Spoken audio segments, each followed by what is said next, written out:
Let's talk about squaring a 3-digit number. Let's say we want to find 306 square. The first step is to square the units digit. 6 square is 36. This will be the last 2 digits of our final answer. Then we multiply the hundreds digit and the units digit. So that's 3 times 6. This is 18. Then we multiply this by 2. This will be 36.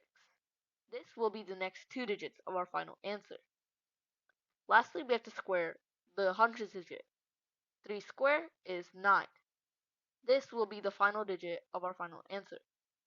So our final answer is 93,636. Next, let's say we have 704 square. The first step is to square the units digit. 4 square is 16. This will be the last 2 digits of our final answer. Then we multiply 7 and 4. 7 times 4 is 28. Then we have to multiply this by 2. 28 times 2 is 56. This will be the next 2 digits of our final answer. Lastly, we have to square the hundreds digit. 7 square is 49. This will be the last pair of digits. So our final answer is 495,616. Let's look at one final example. Let's say we want to find 909 square. What we're going to do is we're going to take 9 square, which is 81. This will be our last 2 digits. Then we have to take 9 and 9. 9 times 9 is 81. We have to multiply this by 2. This will be 162.